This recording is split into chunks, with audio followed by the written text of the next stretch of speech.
¿Cuál es tu historia sobre haber tenido un mal presentimiento sobre una persona o situación que resultó ser totalmente acertado?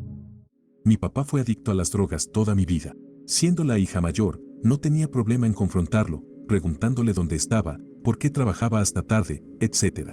En mayo pasado, había recaído por enésima vez y me negué a hablar con él.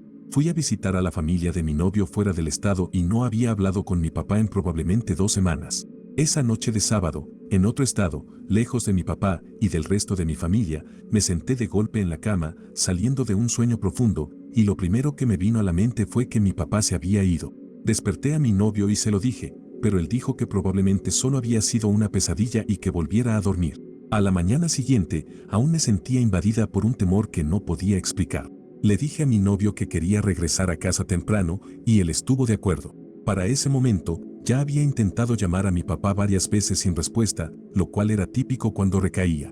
Ni siquiera habíamos avanzado 45 minutos de las 4 horas de camino cuando recibí una llamada de mi mamá, quien tampoco lograba contactar a mi papá. Estaba muy angustiada, ya que él estaba fuera de la ciudad, trabajando en otro lugar. Yo seguí intentando contactarlo sin éxito. Finalmente, mi mamá llamó a la policía para que hicieran un chequeo de bienestar en el hotel donde él se estaba hospedando, y yo tenía razón. Había fallecido de un ataque al corazón la noche anterior, la misma noche en que desperté de un sueño profundo con la abrumadora sensación de que algo andaba mal. Hasta el día de hoy me atormenta el sentimiento que tuve y siento culpa por no haber hablado con él en las 2 semanas antes de su muerte. Ahora estoy en terapia de duelo, contando mi historia de vida para tratar de procesar las emociones que tengo por haber crecido con un padre adicto. El esposo de mi tía abuela falleció hace unos 7 años.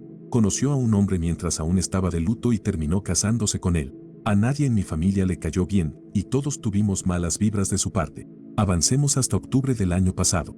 Un día, mientras ella estaba en el trabajo, él empacó todas sus cosas y dejó una nota en la mesa que decía: "No soy feliz. Adiós", y se fue.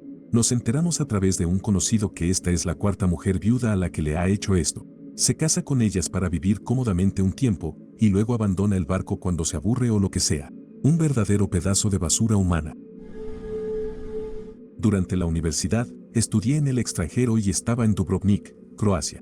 Nos dijeron que era seguro caminar solos, después de haber estado en algunos lugares que no lo eran tanto. Así que un día salí con mis auriculares puestos, caminando por la ciudad y disfrutando de los lugares. Encontré una escalera que bajaba por el costado de un área tipo acantilado hacia el océano y decidí explorar. Bajé casi hasta el fondo y había un cartel en el suelo que decía privado. Miré hacia los escalones y vi a gente pescando, pero como parecía ser una zona privada, decidí simplemente sentarme en una gran roca y escribir en mi diario. Aquí es donde las cosas se pusieron inquietantes. Mientras estaba sentada allí, algunas personas pasaban, pero no muy frecuentemente, y no noté nada fuera de lo común. Luego, bajó un hombre y de inmediato me dio una mala sensación. Él siguió bajando por el siguiente tramo de escalones y salió de mi vista. Luego, como 5 minutos después, regresó y se sentó en la parte superior de los escalones, mirando al océano. Ahora estaba observándolo de reojo, porque me hacía sentir muy incómoda. Pasaron unos minutos, luego 10, luego 20, luego 30, y el hombre no se movía, excepto para mirarme de vez en cuando. Pensaba por dentro: ok, ¿cuántos escalones son? ¿Puedo subir más rápido que él? ¿Qué tan fuerte puedo gritar si se me acerca más? ¿A dónde iría cuando llegara arriba después de los 2 tramos de escaleras? Finalmente, ya habían pasado unos 45 minutos y el sol comenzaba a ponerse. Nadie había pasado en esos 45 minutos, pero sabía que había gente todavía abajo. También había tomado una foto del hombre con mi cámara de forma muy discreta, porque pensé que si alguien la encontraba, podrían identificarlo. Finalmente, recogí mis cosas y en el momento en que empecé a moverme para irme, él se animó y comenzó a observarme más atentamente por encima del hombro. Ahora estaba completamente aterrada. Definitivamente este tipo quería atraparme o algo. Me repetía a mí misma: si alguien pasa, corre como loca. Si nadie pasa en los próximos 5 minutos, corre como loca. Finalmente, una mujer y su hijo pequeño subieron desde el área de pesca y cuando llegaron casi a la parte superior del primer tramo de escaleras, salí disparada. En el segundo en que me levanté, el hombre también lo hizo y comenzó a seguirme. Nunca había corrido tan rápido en mi vida. Podía sentirlo detrás de mí. Pasé a la mujer y subí corriendo el segundo tramo de escaleras. Llegué a la cima y corrí por la calle buscando algún lugar para esconderme o una tienda en la que pudiera entrar. El hombre todavía estaba detrás de mí, también corriendo, pero afortunadamente no estaba en buena forma. Corrí media cuadra y me encontré con un profesor y su esposa. Les rogué que caminaran conmigo. Para ese momento, estaba en puro pánico. Fue entonces cuando noté que el hombre, ahora en una motocicleta, estaba bajando lentamente por la calle, buscándome. El profesor y su esposa me acompañaron de regreso al barco en el que estábamos y pasamos por seguridad, solo para asegurarnos de que este tipo no intentara nada, porque literalmente nos siguió todo el camino de regreso. Hacía rondas, pasaba a nuestro lado, luego volvía a pasar lentamente. Fue aterrador. Solía ser vigilante de incendios, piensa en algo como el juego Firewatch, y pasaba mis veranos solo la mayor parte del tiempo. Caminaba y pescaba bastante, y una tarde, después de mi turno, bajé a un arroyo cercano. Estaba sentado en la orilla con mi línea en el agua cuando tuve la sensación de que quería estar en cualquier lugar excepto donde estaba. Fue realmente inquietante porque estaba completamente solo, probablemente la única persona en kilómetros. Así que empaqué mis cosas y me moví río abajo. Después de avanzar unos 100 metros, miré hacia atrás y pude ver que justo donde había estado sentado había un enorme oso olfateando el aire. Tiré toda la comida que llevaba encima en el suelo, una manzana y un sándwich para la cena, y lo más silenciosamente posible me alejé río abajo hasta que llegué a un camino maderero y volví a mi puesto de vigilancia. No puedo estar seguro, pero sentí que el oso me había olfateado a mí, mi comida, y que su hambre había superado cualquier miedo al olor de un humano. Espero que haya disfrutado mi sándwich, era lo último de mi pavo hasta el próximo reabastecimiento unas semanas después. Mi experiencia tuvo un final feliz. Cuando estaba en la universidad y trabajaba como salvavidas, tuve una corazonada que terminó salvando la vida de un hombre. La piscina en la que trabajaba tenía 3 sillas de guardia y un guardia en la parte superior del tobogán. Yo estaba en la parte superior del tobogán cuando sucedió esto. Normalmente, el guardia que está allí se sienta en una silla y no presta mucha atención, excepto cuando hay una fila de niños esperando para deslizarse.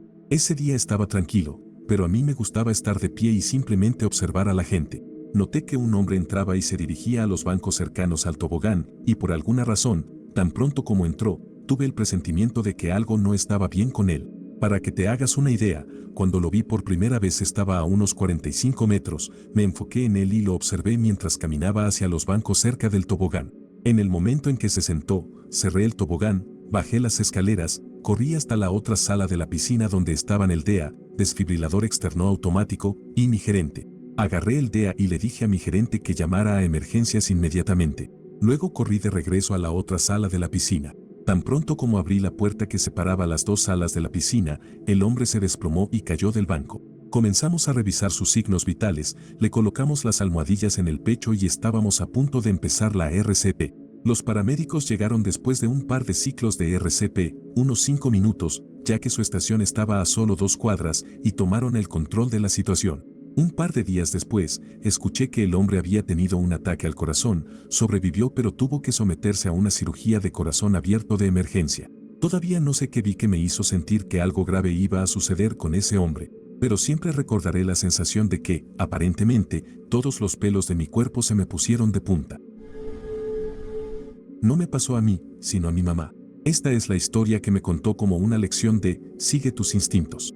Cuando ella estaba en la universidad, esto habría sido a finales de los 70 o principios de los 80, tenía un profesor que todos adoraban. Era divertidísimo, un gran maestro y muy amable. A mi mamá no le caía bien. Lo describía diciendo que siempre sentía que era alguien intentando ser otra persona o que había alguien más detrás, moviendo los hilos como si fuera una marioneta.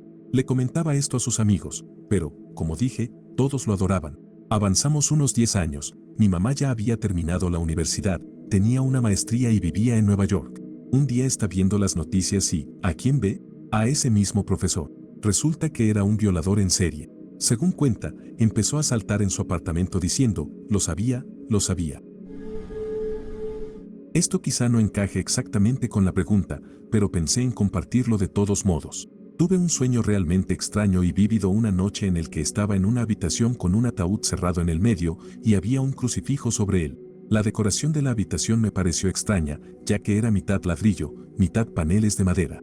Además, nadie cercano a mí es religioso en lo más mínimo, así que cuando desperté, el sueño se me quedó grabado, me inquietó y me dejó con una sensación muy desagradable. 2 meses después estaba en la habitación exacta de mi sueño, hasta la posición del ataúd. Mi padrastro murió inesperadamente en el trabajo y a petición de su madre, que no es realmente practicante, mi mamá accedió a algunos de los arreglos del funeral y puso un crucifijo en la tapa de su ataúd.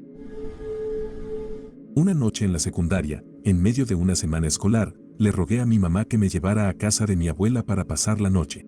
Normalmente pasaba los fines de semana con ellos, vivían a unos 20 minutos, lo suficiente para que fuera un inconveniente conducir hasta allí en la noche después de la cena y un día de trabajo. Ellos vinieron a recogerme. Esa noche, un incendio eléctrico comenzó en el enchufe junto a mi cama y quemó nuestra casa. Los bomberos dijeron que no habría sobrevivido si hubiera estado durmiendo en mi cama. Nuestro labrador despertó a mi mamá y la salvó. De alguna manera, mi gato y sus 7 gatitos lograron salir de mi habitación con la puerta cerrada, todos vivos. Todavía me asusta pensar en eso. Conocí al nuevo jefe de mi, ahora ex, esposa. Parecía completamente normal, un tipo joven, de buen aspecto. Algo en la forma en que me dio la mano y me sonrió me dio mala espina. Siempre soy una persona muy amigable y probablemente demasiado confiada, pero este tipo me dejó sintiéndome realmente incómodo. Resultó que usó su posición de poder para manipular a varias mujeres, al menos 7 que conocíamos, para obtener favores sexuales. Esto fue en una tienda grande y muy conocida. Cuando la alta gerencia se enteró, entrevistaron a cada mujer en la tienda y él fue escoltado por seguridad hacia afuera. Desde el momento en que lo conocí, supe que iba a ser un gran problema. No tengo idea de cómo.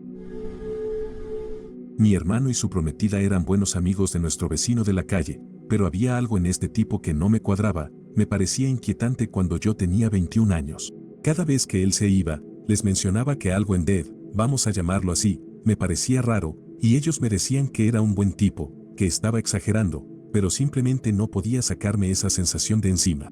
Finalmente, uno de nuestros vecinos discretamente puso un sobre en nuestro buzón que decía, si valoras la seguridad de tus hijos, ábrelo de inmediato. Abrimos la carta y vimos una foto de él junto con un informe policial. Este tipo era un pervertido de niños y su hija fue una de sus víctimas. Yo solo grité, les dije que algo andaba mal con él.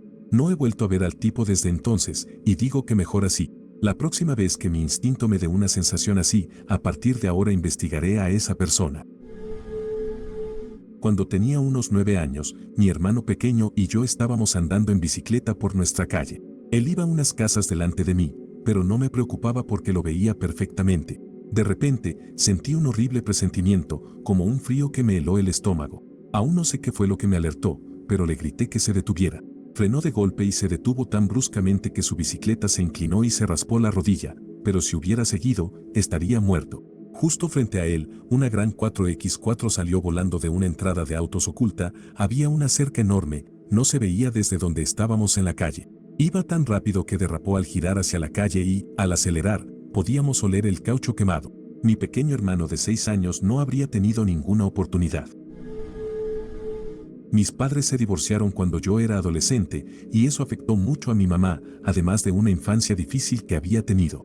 Por eso, aunque me frustro con algunas de sus decisiones, entiendo de dónde viene. Puede que no me guste ver los desastres y no pueda salvarla de sí misma, pero la entiendo. Así que, unos años después del divorcio, yo tenía unos 20 años y ella conoció a un tipo que la enamoró por completo. Después de salir por un corto tiempo, nos lo presentó a mi hermana y a mí. De inmediato, sentí que el tipo no me daba buena espina. Demasiado afectuoso, demasiado encantador y demasiado empeñado en conectar conmigo. Hablaba de lo bien que iba su negocio, de todos los viajes que hacía y de las celebridades con las que se relacionaba. Cuanto más hablaba, más se encendían mis alertas. Pero bueno, mi mamá es adulta y mientras ella le crea y confíe, confío en ella. Gran error. Con el tiempo, empiezo a notar que él no está en las festividades y que a veces se ausenta por negocios durante largos periodos. Mi mamá menciona el tema del matrimonio y yo le pregunto, ¿de dónde viene este tipo? ¿Dónde está su familia? ¿Por qué no está aquí? No tiene respuestas.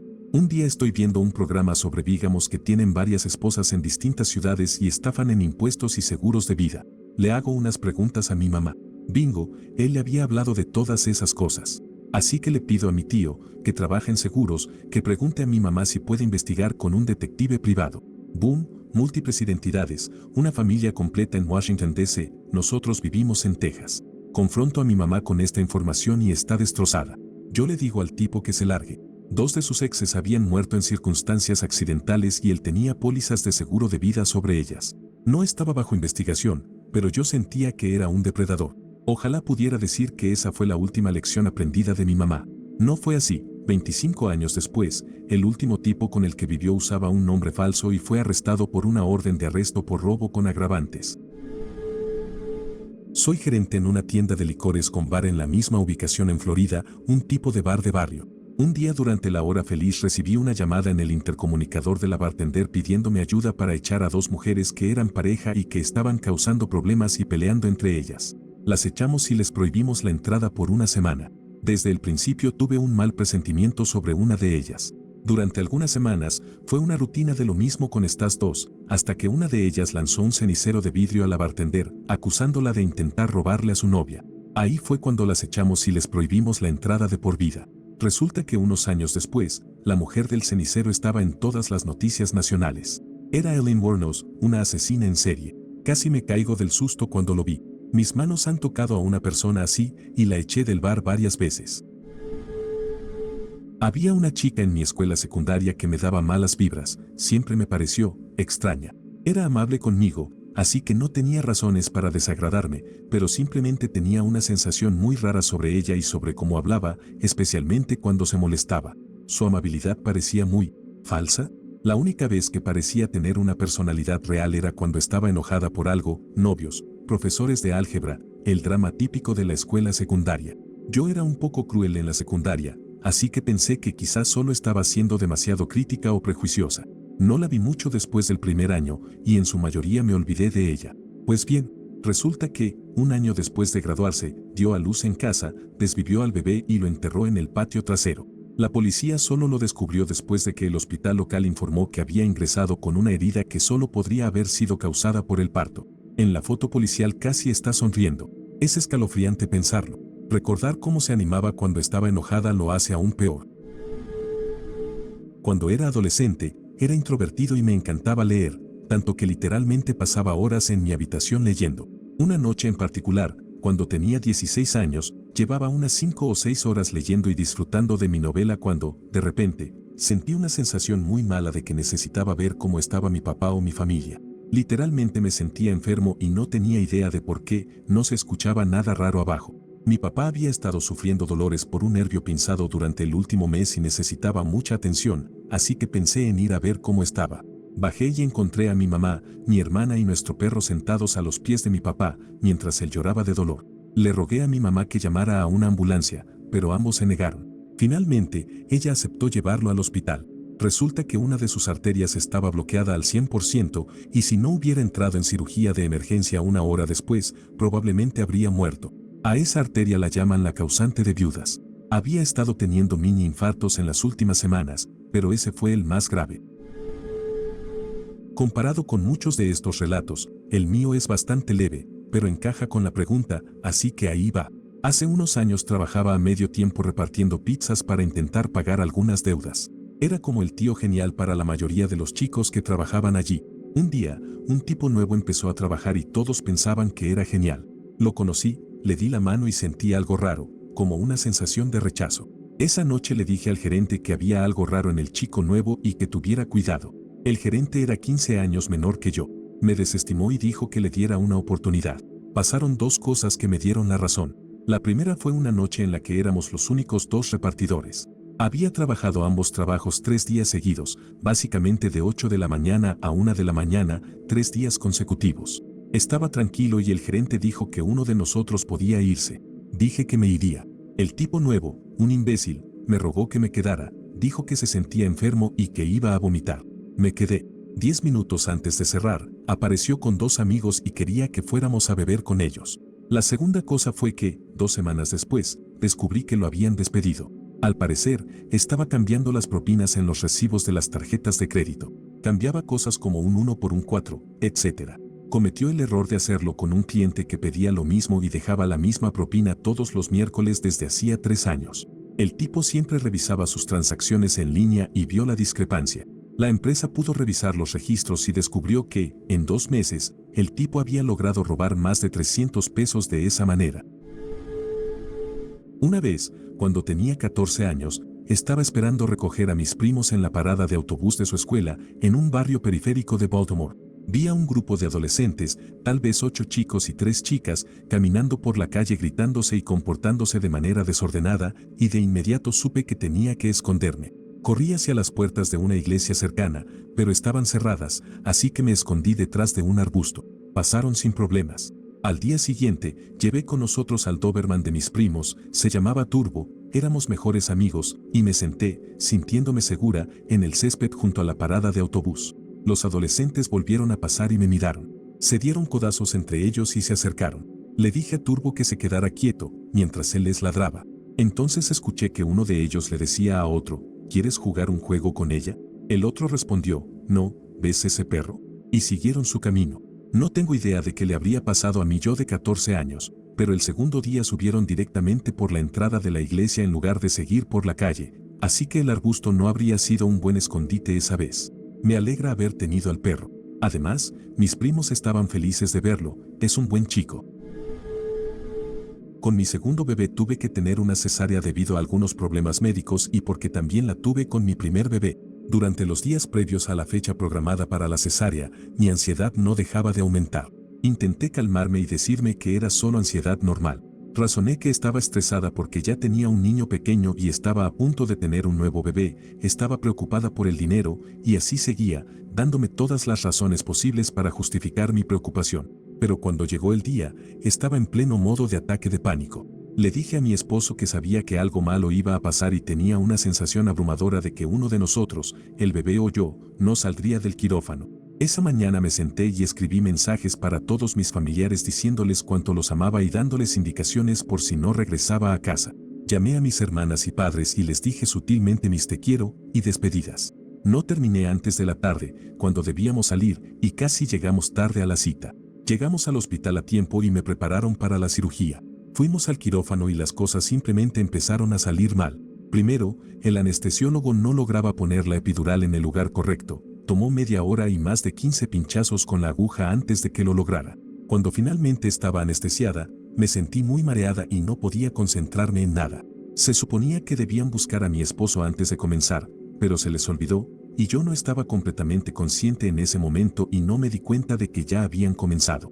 Se detuvieron al darse cuenta y alguien fue a buscarlo para que pudieran continuar. Mientras tanto, yo estaba recostada en la mesa de operaciones con una gran incisión abierta.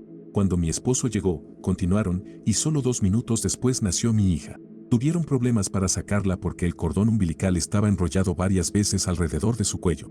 Ya sabes cómo en las películas hay ese segundo intenso después del nacimiento, cuando todos esperan escuchar el llanto del bebé. Fue exactamente así, pero no se escuchó ningún llanto.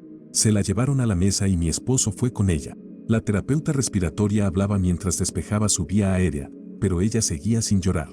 Aproximadamente 1 minuto después, solo escuchaba pánico en las voces de las enfermeras y otros miembros del equipo. Aparentemente, no había oxígeno en el equipo para el bebé y todos salieron corriendo de la habitación.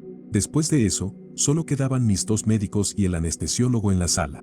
Lloré en silencio, preguntándome qué iba a suceder. Me cerraron y me llevaron a recuperación, donde supe que finalmente ella respiró, pero que tenía mucho líquido en los pulmones y estaban esperando a ver cómo evolucionaba antes de poder salir de la sala de cuidado. Me decían en 1 hora puede bajar, luego otra hora, luego 4 horas y finalmente me dijeron que tenían que trasladarla en helicóptero a la NICU, Unidad de Cuidados Intensivos Neonatals, más cercana. La vi, cubierta de tubos en la incubadora, por unos 2 minutos cuando pasaron por mi habitación camino al helicóptero. Salí del hospital en cuanto pude sentir mis piernas nuevamente, en contra de las recomendaciones de los médicos, pero quería estar con mi hija. Gracias a los milagros de la medicina moderna, los antibióticos, el oxígeno y el increíble personal hospitalario, mi hija se recuperó por completo. Era muy pequeña, y resultó que la fecha de las ecografías estaba desfasada. Nació entre las 35 y 36 semanas y sus pulmones no estaban completamente listos. Desde el principio sentí que algo no estaba bien y debería haberlo detenido ahí. Si no fuera por los avances médicos de nuestro tiempo, definitivamente no habría sobrevivido. Doy gracias a mi buena suerte por tener acceso a toda la atención que tuvimos. Ahora es una pequeña loca, saludable, inteligente, hermosa y testaruda, y doy gracias por ella todos los días. Cuando tenía 10 años, mi familia administraba y vivía en un complejo de apartamentos cerca de una calle concurrida en Seattle. Había un gran patio al lado del edificio más cercano a la calle, con una pequeña colina de césped de unos 2 pisos y algunos arbustos que nos separaban de la carretera.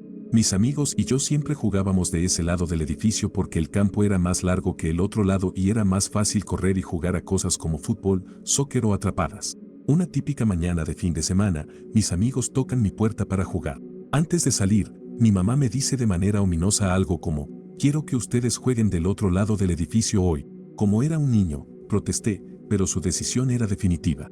No tuve otra opción que obedecer. Un par de horas después, escuchamos un fuerte chirrido seguido de un choque. Corrimos al otro lado del edificio. Un joven había perdido el control del auto, bajado por la colina y se había estrellado directamente en el patio. Su auto había dado varias vueltas. Literalmente fue en el exacto lugar donde habíamos jugado durante años. El auto incluso destruyó nuestras porterías de fútbol que estaban bajo un árbol cerca del borde del patio. Hasta el día de hoy, no tengo idea de cómo mi mamá supo que eso sucedería y nunca lo he mencionado. Ella siempre ha tenido algún tipo de intuición inusual para situaciones peligrosas y estoy agradecido de estar vivo hoy. Después de que su hijo menor se mudó, mi suegra y suegro decidieron combatir el síndrome del nido vacío acogiendo a un estudiante de intercambio de Alemania que estaba estudiando en el colegio local aquí en Estados Unidos. Se encariñaron mucho con ella, y a menudo la llamaban nuestra hija alemana cuando hablaban con otros. Ella terminó viviendo con ellos durante 2 años antes de regresar a Alemania, pero continuaba visitándolos y mi suegro la veía en sus frecuentes viajes de negocios al extranjero. Unos años después, el hijo menor tiene una boda, así que viajamos hasta allá, vivimos a varios estados de distancia, y no nos recogen mi suegra y cuñada en el aeropuerto, sino mi suegro y la hija alemana. De inmediato sentí una vibra de gran intimidad entre ellos, como una especie de resplandor posterior, y pensé, santo cielo, están teniendo una relación sentimental. Me acerqué suavemente a mi esposo con la idea, y él se burló, diciendo que veía drama donde no lo había. Todo el tiempo que estuvimos allí, vi muchas señales que confirmaban mi sospecha inicial, pero no dije nada porque, evidentemente, la mera idea molestaba mucho a mi esposo. Un poco más de un año después, mi suegro se va a Alemania por negocios y llama a mi suegra para decirle que ha tenido una aventura con la hija alemana desde que ella se mudó con ellos en la universidad y que está pensando en divorciarse y comenzar una nueva vida en Alemania. No estoy completamente segura de lo que pasó, pero eventualmente regresó, mi suegra lo aceptó de vuelta y se quedaron juntos hasta que él murió de cáncer unos 15 años después. Nunca lo perdoné por lo que le hizo a su familia, y durante esos 15 años después de que todo salió a la luz, me limité a ser cordialmente distante con él. Los amigos de mi hermano solían venir mucho, y normalmente una de ellas traía a su novio del momento. El verano pasado, cuando vinieron a mi casa a pasar el rato, de inmediato sentí que algo no estaba bien con el novio. Al principio, solo eran pequeñas cosas que me ponían ansiosa sobre él, como la forma en que decía ciertas cosas o cómo me miraba fijamente. En algún momento durante todo esto, salimos juntos a hacer algo. Estaba vestida más arreglada de lo habitual y, mientras estábamos en el coche, recibí un mensaje en mi cuenta de Snapchat. Cuando lo abrí, vi que era el novio quien me había escrito. Hizo comentarios sobre lo linda que me veía y cómo parecía muy madura para mi edad. Todo esto encendió mis alarmas, pero no dije nada. Más tarde, después de lo del mensaje, seguía sintiendo que me miraba de una manera incómoda. Resultó que él estaba registrado como delincuente sexual y había entrado en la lista por estar con una chica que aún no era mayor, aunque él afirmaba que ella nunca le dijo que era tan joven. Mis padres se hicieron amigos de un tipo de su iglesia que era un par de años mayor que yo tenía 23 cuando sucedió esto. Sabía quién era, pero no lo conocía realmente. Vivimos en un pueblo pequeño, así que la gente se conoce entre sí. Bueno, lo invitaron a cenar una noche y él trajo a su novia embarazada, y todos cenamos juntos. Mi papá dio su testimonio y luego el tipo también compartió el suyo. Yo no soy religioso, así que me quedé allí en silencio esperando a que toda esa cosa terminara para poder irme a hacer otra cosa. Su novia era súper amable y muy atractiva, y me pareció raro que estuviera con él porque había algo raro. No lograba identificar qué era exactamente, solo que el tipo no me gustaba. Terminamos de cenar, me retiré a mi cuarto, y ellos se quedaron en la sala con mis padres un par de horas antes de irse. Pasaron unos días y no pensé más en el tipo, hasta que un día aparece por la tarde, cuando casualmente estaba en casa y mis padres estaban trabajando, diciendo que necesitaba desesperadamente hablar con mi papá sobre algo. Le dije que volviera más tarde, pero no apareció. La vida volvió a la normalidad, yo estaba ocupado con muchas cosas, así que básicamente me olvidé del tipo. Luego, un día vuelve y apenas cruza la puerta después de que mi papá lo invita a pasar, y empieza a pedirle dinero. Dijo que estaba pasando por muchas dificultades, que su novia embarazada no podía trabajar, que era muy difícil mantenerla, etc. Afortunadamente, mi papá no cedió y en su lugar le dijo que lo discutiría con mi mamá. Por supuesto, cuando lo hizo, mi mamá se negó rotundamente, ya que nunca hemos sido de prestar dinero a nadie y ciertamente no íbamos a empezar con este tipo. Por suerte, él ya no volvió a la casa, pero escuchaba de vez en cuando a mis padres mencionar que interactuaban con él en la iglesia, hasta que un día me entero de que la chica finalmente tuvo al bebé. Estaban bien y de repente dejé de oír hablar de él hasta unos meses después, cuando supe que él la atacó brutalmente y luego se quitó la vida. Afortunadamente, no le pasó nada al bebé y ella terminó estando bien. Después de la muerte de él, salió a la luz que había estafado a muchas personas de la iglesia, pidiéndoles dinero por varias razones, así que era un mentiroso, un ladrón y un abusador, y mis padres y yo habíamos compartido la mesa con él, y mis padres habían intentado ser sus amigos. Sabía que algo andaba mal esa noche, simplemente no pude identificar qué. Desde entonces, cada vez que tengo una vibra sobre alguien, confío en mi instinto y mantengo mi distancia. Contexto: soy profesora de canto autónoma y doy clases desde mi casa. Recientemente, estuve en contacto con un hombre interesado en reservar una clase. En los mensajes de texto parecía un poco raro, usaba muchos emojis de guiño y decía cosas extrañas, pero asumí que sería más normal en persona y reservé una fecha para una clase con él. Unas semanas después, volvió a enviarme mensajes preguntando si podía darle clases de piano al mismo tiempo, luego me reprochó por no enseñar en un estudio y, finalmente, insistió en que no hubiera nadie más en la casa durante la clase. En ese momento, tuve un muy mal presentimiento, así que cancelé la reserva, de forma profesional. Él reaccionó de forma totalmente desproporcionada y empezó a despotricar sobre cómo la sociedad lo había fallado, me llamó perra y me dijo que ojalá me diera cáncer, etc. Fue totalmente extraño, pasó de 0 a 100 en un segundo y me asustó un poco. Pero aprendí la lección, confía en tu instinto. Me alegra que no haya llegado a entrar en mi casa para una clase. Mi madre, que tenía unos 9 a 10 años en ese momento, estaba cenando con su familia cuando alguien llamó a la puerta. Su papá, mi abuelo, se levantó a responder y era un vendedor. Mi abuelo rechazó cortésmente el producto que estaba vendiendo y cualquier discurso que el hombre pensara dar, ya que estaban en medio de la cena familiar. El vendedor fue muy agresivo al intentar continuar hablando e incluso trató de invitarse a sí mismo a entrar en su casa. En ese momento, mi abuelo, que normalmente era muy calmado, se enojó y le dijo algo como, «Debes irte ahora mismo». Finalmente, el vendedor se rindió y fue a la siguiente casa, pero no sin que mi abuelo llamara a los vecinos para advertirles. La joven vecina respondió el teléfono y le dijo que estaba sola en casa, así que mi abuelo le dijo que no abriera la puerta bajo ninguna circunstancia. Unos meses después, resulta que el vendedor era en realidad un abusador en serie, que se hacía pasar por vendedor para atacar a jóvenes que estuvieran solas en casa. En resumen, es muy probable que mi abuelo haya salvado la vida de su vecina. Siempre me recuerda que debo confiar en mi instinto cuando tengo un mal presentimiento. Di a luz en noviembre a una niña con un trastorno neurológico muy raro. Apenas se movía en el útero, pero cuando se lo mencioné a mis doctores, todos me decían que cada embarazo y cada bebé son diferentes, etc. Tengo un hijo sano. Así que intenté calmar mis preocupaciones. Tuvimos un embarazo completamente normal y pruebas totalmente normales. Ninguna señal de problema. Luego nació. En el segundo en que abrió los ojos por primera vez, sentí un horrible presentimiento. No había vida en sus ojos. Aún estábamos en la sala de partos. Tomaron algunas fotos y en todas aparezco con una expresión cautelosa y asustada. Hubo problemas inmediatos. No podía succionar, no tenía reflejos, etc. Traté de reprimir mis preocupaciones. Nació unas semanas antes de tiempo. Todos decían, dale el biberón y estará mejor cuando se acerque más a su fecha de parto. Cada enfermera, cada doctor, cada consultor de lactancia. Nos dieron de alta con un bebé sano.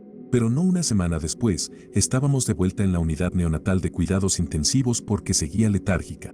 No estaba comiendo. Resulta que básicamente había estado sin actividad cerebral todo el tiempo. No quería saberlo, pero lo sabía. Lo supe en el momento en que la miré a los ojos. El diagnóstico fue síndrome de Ohtahara, una epilepsia catastrófica y fatal en la infancia. Estoy sin antecedentes familiares de convulsiones. Una sorpresa total desde el punto de vista médico. La llevamos a casa desde la unidad de cuidados intensivos y lamentablemente no sobrevivió. Mi papá acababa de pasar una semana en el hospital recuperándose de una cirugía de bypass cuádruple y había progresado muy bien con la rehabilitación, ya podía caminar sin problemas. Así que el hospital decidió enviarlo a casa un día antes de lo previsto. Había estado visitándolo 2 veces al día, y el último día, una de las enfermeras que lo cuidaba comentó que estaba un poco preocupada porque él había estado tan bien. Esto encendió todas las alarmas en mi cabeza y me puse realmente ansioso. Cualquier vez que he escuchado una frase como esa, trabajo como enfermero psiquiátrico, suele significar que algo va a salir mal. No dije nada, pero fui a casa y le comenté a mi esposa. Ella pensó que estaba exagerando y que él estaría bien. Me resultó difícil dormir esa noche, con esa sensación de inquietud. Algo simplemente no se sentía bien. A la tarde siguiente, fue recogido por su pareja y su amiga, quien también es enfermera, para llevarlo a casa, aproximadamente a 2 horas de distancia. Se detuvieron para almorzar en un lugar donde mi papá no había estado en años, debido a un acuerdo de hace 20 años con su mejor amigo. Se sentó para almorzar y se desplomó en el suelo, no podía respirar y sudaba profusamente. Afortunadamente, 2 ex enfermeras cardíacas estaban almorzando allí, reconocieron que su pecho se estaba llenando de sangre por un injerto suelto de la cirugía de bypass, y lograron pedir ayuda y mantenerlo vivo hasta que llegó la ambulancia. Fue transferido a un hospital a mitad del viaje por si no lograba llegar, pero afortunadamente lo hizo. Cuando llegó al hospital donde había tenido la cirugía originalmente, tenían un injerto adicional guardado para reparar el que se había soltado, debía haber sido destruido el día anterior según el protocolo. Pasó nuevamente por cirugía y fue un éxito total.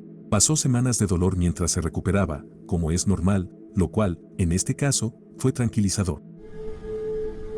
No es tan intenso como el resto de estas historias, pero bueno, una noche, en lo que creo que fue 7º grado, estaba teniendo problemas para dormir. Estuve despierto durante horas sin poder relajarme, realmente asustado. Le dije a mi mamá, ella me convenció de que me fuera a la cama. Me acosté, me dormí con uno de mis cuchillos debajo de la almohada, y a la mañana siguiente subí y encontré a mi mamá en la computadora revisando las noticias. Me dijo que un hombre se había escapado de la prisión cercana la noche anterior.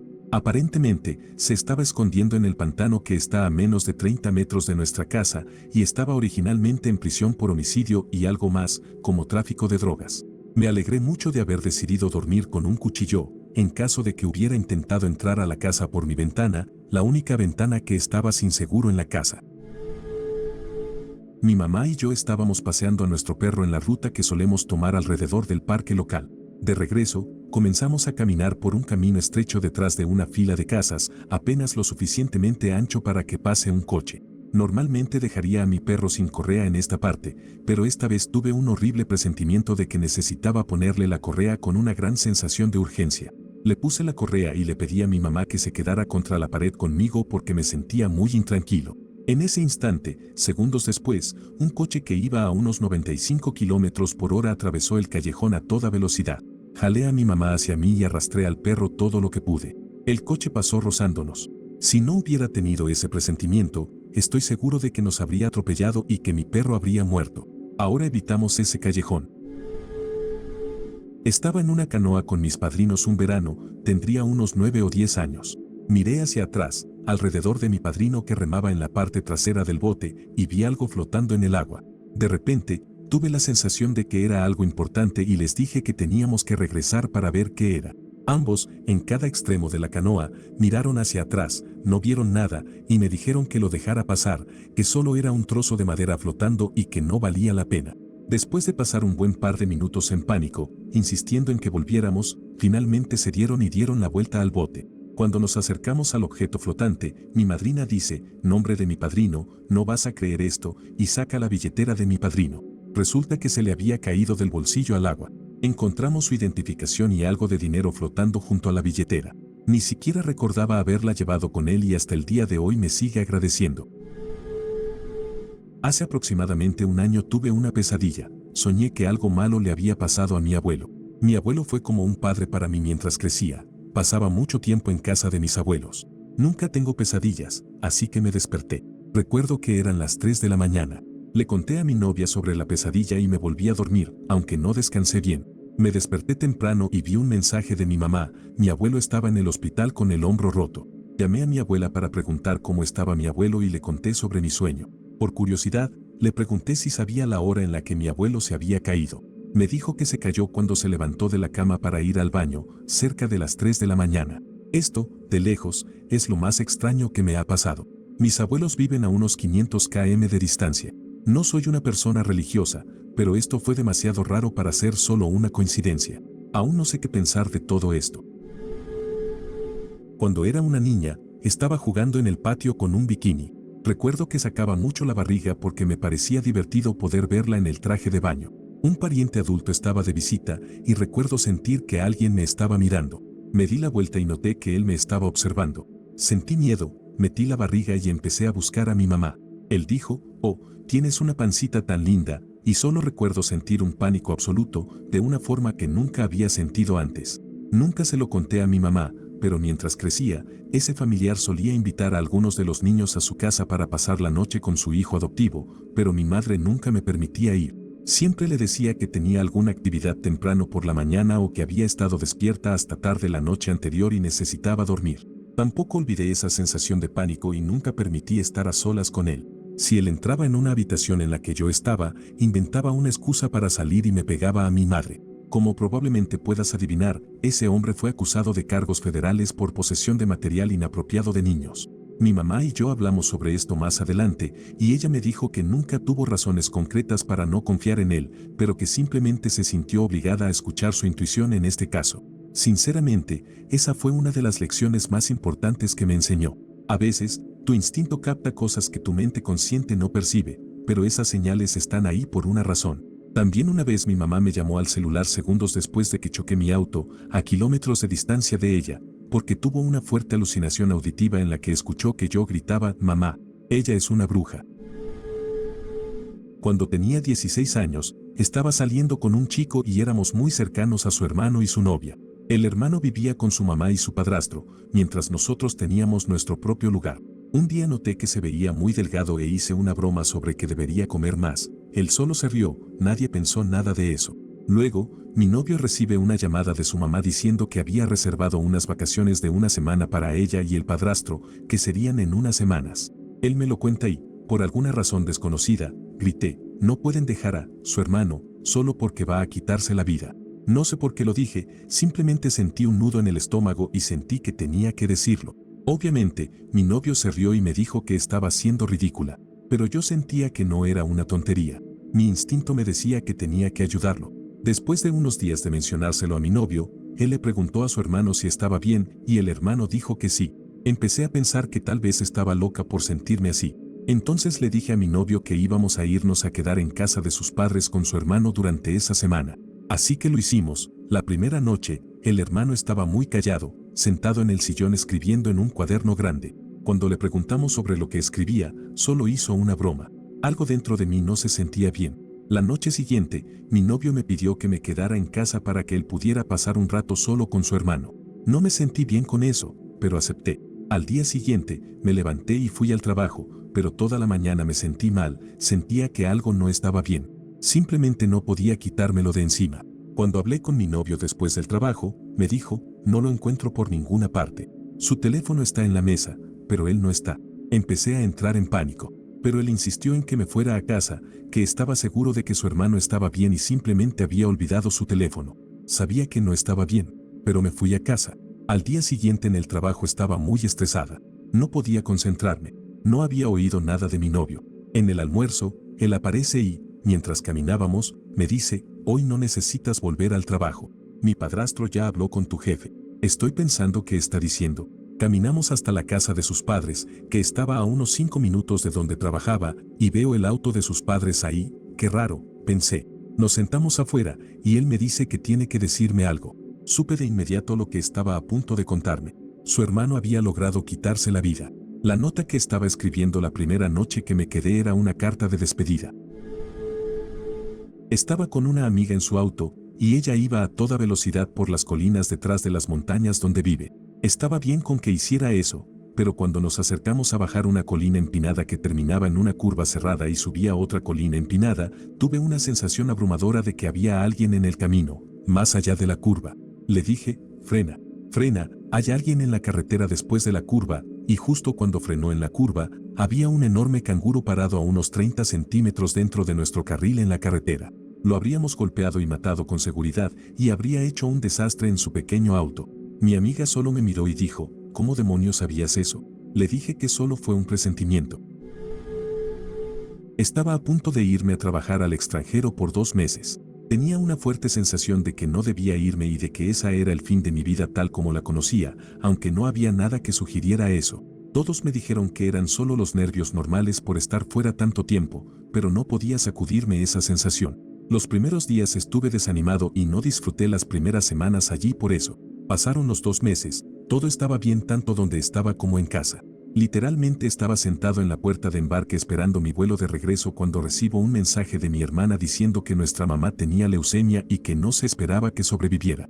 Había tenido cáncer de mama 2 años antes, pero estaba en remisión y había hablado con ella una semana antes y parecía estar bien. Para cuando llegué a casa, ya había fallecido. Siempre he tenido buen instinto para evitar situaciones terribles o tal vez un ángel guardián me cuidaba cuando era más joven, porque me libré de unas cuantas malas. Tomé muchas decisiones estúpidas en mi juventud, sobre todo relacionadas con malas compañías, drogas y alcohol, y por suerte he dejado muy atrás esa parte de mi vida. Antes de dejar las fiestas, tuve algunos momentos bastante cercanos al peligro. El incidente más grande en el que mi instinto me salvó fue un poco extraño, y aún creo que hubo alguna sensación psíquica involucrada. Una de las cosas más estúpidas e imprudentes, no puedo enfatizar esto lo suficiente, que solía hacer con mis amigos era conducir por la ciudad bebiendo, especialmente alrededor de un lago rodeado de zonas boscosas. Una noche soñé que estaba en el coche con los 2 amigos con los que solía hacer esto, y estábamos dando vueltas alrededor del lago como siempre. Al tomar una curva, había un ciervo en la carretera. El amigo que conducía intentó esquivarlo, calculó mal la distancia y terminó conduciéndonos por la ladera, chocando contra un árbol. Me desperté al instante con el corazón latiendo a toda velocidad. La mayoría de mis sueños desaparecen de mi memoria a medida que avanza el día, pero este se quedó conmigo y me dejó en una especie de estado raro todo el día. Hablé con mi compañero de cuarto sobre esto, quien también aparecía en el sueño y solía ir en estos paseos. Y decidimos dejar de hacer esos paseos porque hablar sobre el tema nos hizo reconocer lo peligroso que era lo que estábamos haciendo. Más tarde esa noche, el amigo que normalmente conducía nos llamó y nos preguntó si queríamos salir, y le dijimos que habíamos decidido quedarnos esa noche. Dijo ok y colgó. No supimos de él durante unos 2 meses. Pensamos que estaba molesto por no haber salido con él, y no nos importaba mucho de todas formas, ya que no queríamos seguir conduciendo así. Un día, mi compañero de cuarto recibe una llamada de él y le explicó por qué no se había puesto en contacto. Aparentemente, había decidido salir a beber solo esa noche, a pesar de que no fuimos con él. Dijo que estaba conduciendo por nuestra ruta habitual alrededor del lago cuando, de repente, una manada de ciervos apareció de la nada. Lo sorprendió, hizo un giro brusco y terminó chocando contra un árbol.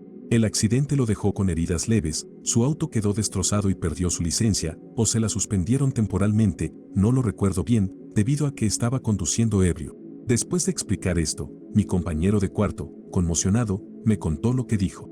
Le mencionó a nuestro amigo el sueño que tuve esa noche, y todos nos quedamos impactados con todo. A partir de entonces, me juré a mí mismo que nunca volvería a subirme a un coche con un conductor en ese estado y que siempre escucharía mis instintos y mis sueños. Esta chica que era solo amiga de mi novio en ese entonces. Desde el principio, mi intuición me decía que algo estaba pasando, y sinceramente creo que al principio mi novio solo la veía como una amiga. Sin embargo, esa ingenuidad se volvió agotadora cuando ella confirmó sus sentimientos por él, literalmente le envió un mensaje diciendo me gustas más que como un amigo. Sé que tienes novia, pero, ¿tú sientes lo mismo? Y él insistía en que no estaba pasando nada. Ella intentaba constantemente apartarme de las conversaciones, lo invitaba a ver películas y me lanzaba miradas asesinas cuando él preguntaba si podía unirme, le enviaba mensajes todo el tiempo, él me ignoraba y le respondía a ella. Incluso olvidaba citas que teníamos planeadas y la llevaba a ella al mismo lugar y plan. No era nada lujoso, pero era algo personal para nosotros. Íbamos juntos a una cafetería local, siempre nos sentábamos en los mismos asientos y pasábamos el rato allí. Una vez le dije que lo vería allí en la tarde y debe haberlo olvidado, porque cuando llegué ya estaba allí, con ella, en nuestros asientos. Esto pasó con más frecuencia, y él solo me decía que estaba siendo loca y controladora porque no me caía bien y ni confiaba en ella.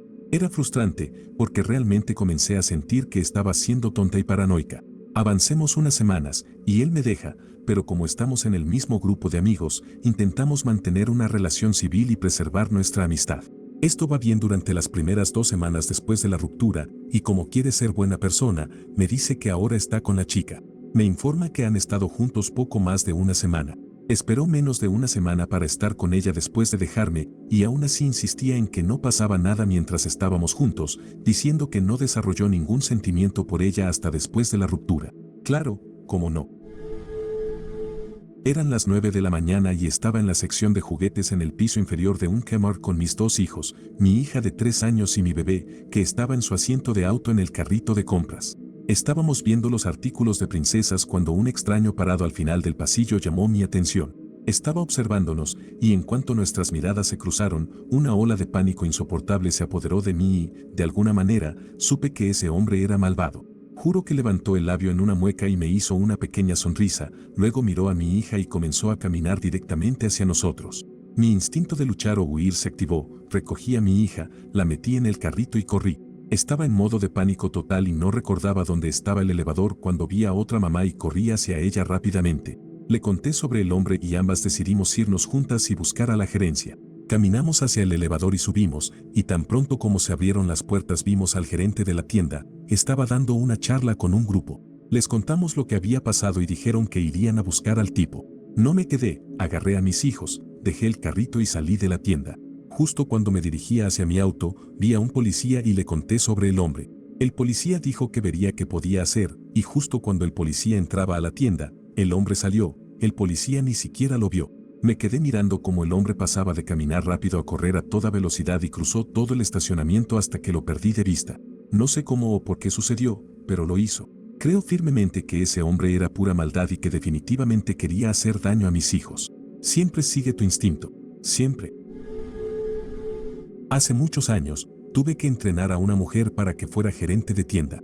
Desde que la conocí, supe que sería un gran error. Incluso informé a mi supervisor sobre mis sentimientos, pero no pasó nada. En 2 meses, como mucho, esta nueva gerente de tienda estaba robando mercancía y dinero. Se iba a almorzar durante horas. Se quedaba en la parte trasera de la tienda y no ayudaba a nadie. Permitía que su familia viniera y fingiera estar comprando artículos cuando, en realidad, les dejaba llevárselos gratis. Si algún empleado hablaba sobre sus prácticas laborales poco éticas, ella inventaba una mentira y los despedía. La oficina corporativa comenzó a darse cuenta porque las ganancias y la mercancía estaban disminuyendo, y los empleados estaban siendo despedidos o se iban constantemente. Empezaron a investigar, pero para entonces ya era demasiado tarde. Esta nueva gerente les costó el negocio. Era una tienda pequeña. Vivía en un parque de casas rodantes rodeado de setos. Había un espacio en los setos con una puerta que los residentes podían usar para entrar y salir. Esta puerta estaba muy cerca de mi tráiler. Tenía unos 12 o 13 años y estaba sentado bajo un árbol cerca del lado exterior de la puerta. Había olvidado la llave de mi tráiler y estaba esperando a que mi mamá llegara a casa. Era un día agradable, así que traté de aprovechar la situación. Después de estar allí un rato, vi a 2 adolescentes mayores o adultos jóvenes a unos 45 metros en la acera, dirigiéndose hacia donde yo estaba. Parecía que me estaban mirando, aunque no de manera abiertamente amenazante. Sin embargo, después de observarlos un poco, decidí que era mejor entrar al parque de casas rodantes. Mientras pasaba por la puerta, escuché un chico, detente. Salí corriendo a través de la puerta y, sin tener mi tráiler para refugiarme, no tenía mucha protección. Sin embargo, un vecino tenía una camioneta, así que rápidamente salté en la parte trasera y me acosté lo más rápido y quieto posible. Después de unos momentos, escuché a los 2 otros pasar a toda prisa por la puerta, murmurando algo sobre dónde me había ido. Parecía que se dieron por vencidos bastante rápido y se fueron, pero me quedé allí tumbado unos 20 minutos hasta que escuché el sonido del auto de mi mamá acercándose. Los soportes del motor estaban desgastados y eso le daba un sonido distintivo. No es tan impresionante como otras historias, pero siempre me he preguntado qué querían esos 2 tipos más grandes de mí, siendo solo un niño. Trabajaba como bartender cuando tenía 20 años en un restaurante en el mismo terreno que un club nocturno. Una noche de sábado, el club estaba tan lleno que era imposible tomar un taxi, siempre había alguien allí esperando para atraparlos en cuanto llegaban. Un oficial de policía en el lugar me sugirió que caminara hasta un hotel cercano para intentar conseguir uno allí, ya que los autobuses ya no estaban funcionando. Mientras caminaba por la calle, noté a un par de tipos caminando detrás de mí y supe que no traían buenas intenciones. El hotel estaba a menos de 1 cuadra y me aseguré de caminar rápido hasta llegar a la puerta.